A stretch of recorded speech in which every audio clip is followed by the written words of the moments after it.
Miami Dolphin fans, we are coming back from one of the worst losses in franchise history that I can remember, just because of the expectations heading into that game, and then obviously the injury on top of it. I'm going to break down the state of the Miami Dolphins and where this team is at and where our expectations truly are. So I'm going to start with the actual Bills game. Obviously, once again, the expectations is what made it so much worse in my opinion. Obviously, the Bills kind of did a little bit of a reset. They got rid of some of their paid veterans, and it was really just a young nucleus that they were relying upon, and a lot of unproven talent. So I really thought with the Dolphins kind of really investing more into this roster, really adding some pieces in this offseason, that we were finally going to turn that corner of getting bullied by the Bills and finally kind of taking over the AFC East. And what happened in that game was what usually happens against the Bills. They bullied us and we got dominated. But on the bright side, I watched the film on Sunday. It was bad, obviously, because it all spiraled out of control. But there were moments in that game where the Dolphins really could have took control. And Jordan Poyer mentioned it in training camp, and it's exactly what happened. There was a feeling once you got on top of the Dolphins that they weren't really going to be able to come back. And the Dolphins had their opportunities, and they just missed those opportunities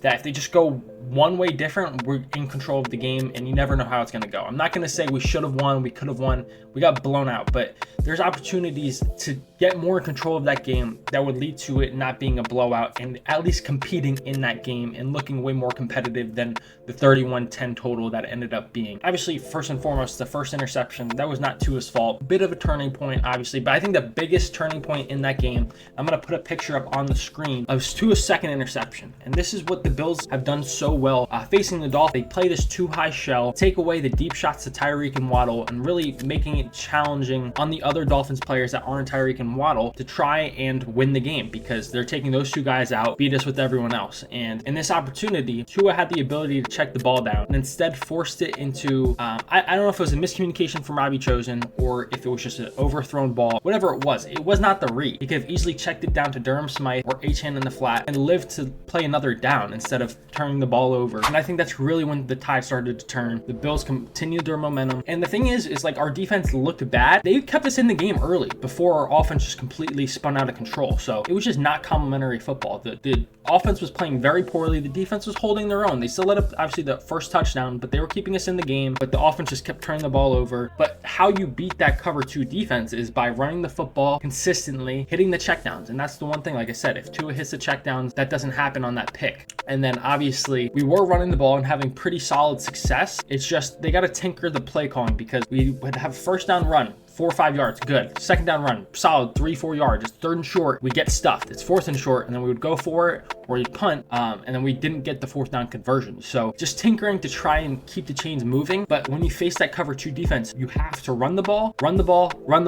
check the ball down. Like, those are your real options. The Dolphins, and then there's obviously the hole shots in the cover two, which is the sidelines and the seam. And the Dolphins hit one hole shot, missed the hole shot, and then on the seam route, it was the drop touchdown by Julian Hill. It was a tough play, but I mean, those are the kind of throws and catches that have to be made. So once again, the Dolphins didn't execute, but they weren't far off. And if a play or two goes different, if the second pick doesn't happen and it's the check down, that drive keeps going. What if they score on that drive? They're up 14-7, and just momentum is different. And every single one of these games, the Dolphins have been on the opposite end of that, and that is on the Dolphins completely. And obviously, that narrative is not going to go away until they do something about it. But they were they had the opportunity to take control of the game, and the only thing that stopped them was themselves. It wasn't necessarily anything the Bills did. It was just poor execution. So I think that's a positive to take away from the game. And this is actually kind of a microcosm of the entire NFL. Passing touchdowns are down. Scoring is down. Everything is down league-wide because all of these defenses are staying in that too high shell and forcing these quarterbacks to check the ball down and run the ball. And that's why running the ball has been up league-wide as well, because teams are allowing these teams to have one less defender in the box and be like, run the ball. We just don't want to give up a big play. And in order to beat that, the Dolphins are going to have to continue to establish this running game and be willing to check the ball down. I don't care. Like, we have these splashy plays, but you just got to be able to stick to those fundamentals of just trying to keep the chains moving and then give yourself opportunities to score in the red zone and kind of just hold your own on defense. So that's what the Dolphins are going to have to look to do. So with that all said, I don't want to take away from the fact that the Dolphins didn't execute when it mattered most. That is what happened. But they were put in positions to be able to take control and they didn't.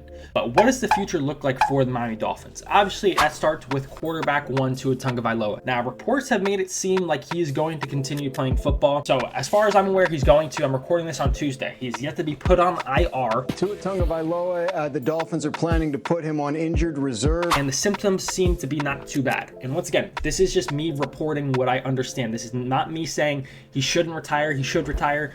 He's a grown man, he can make his own decision. I'm just reporting the knowledge that I have. So he's in good spirits, he's around the team talking, so it doesn't appear to be one of those concussions where he's sensitive to light, noise, and things of that nature, which my understanding, listening to the doctors that have put out content on this subject, is the symptoms of a concussion are truly one of the biggest indicators of the damage done and how serious a concussion is. Once again, I'm not a doctor, that's just my understanding. He's going to be talking to independent doctors as well as the team doctors to kind of get clarity on this concussion. This is just such a fluid situation, as concussions are, because all of them are different. It's hard to fully evaluate them.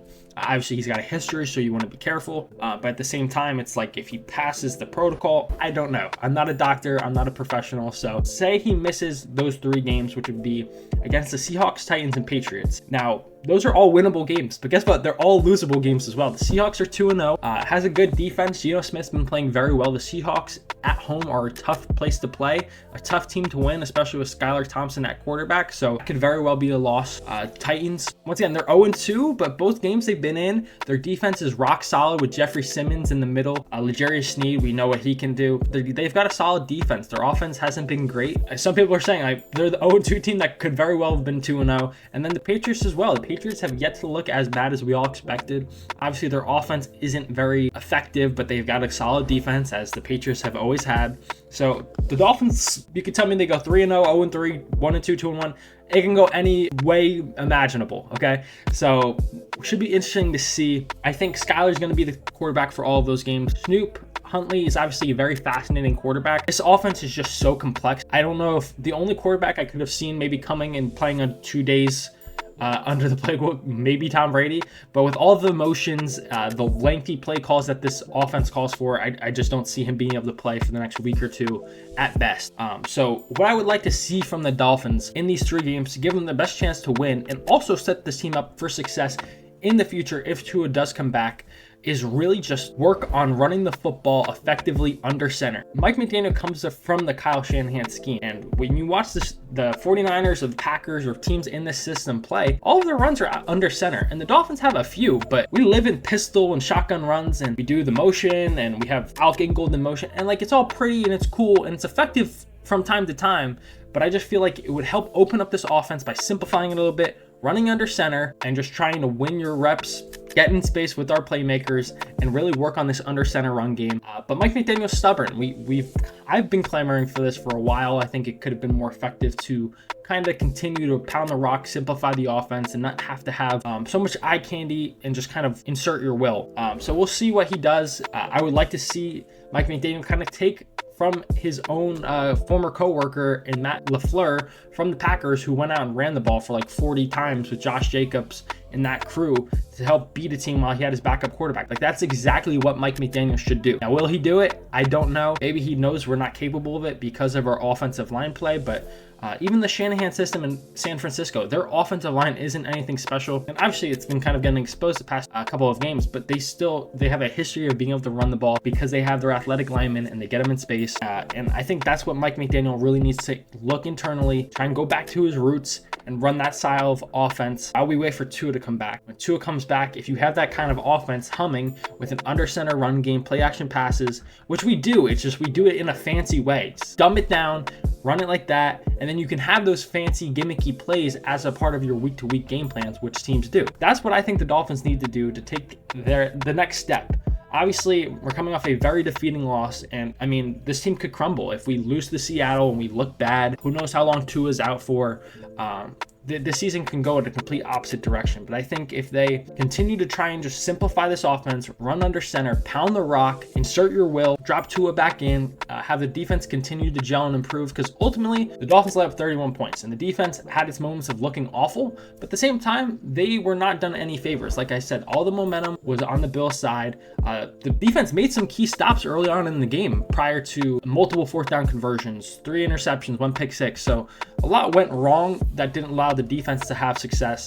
And I don't think they ultimately did too terrible. Obviously, there's still a lot that needs to be cleaned up, but that's kind of to be expected with a new defensive coordinator. So I want to see the Dolphins build on their run game, just gel on defense, and just get those fundamentals down so that you're ready when you get your quarterback back and you have some of these tough opponents that come up later in the season, you're fully ready to go. That's my state of the Miami Dolphins. Comment your thoughts down below. I appreciate you guys for watching. Like and subscribe to help the channel grow. And until next time, fins up.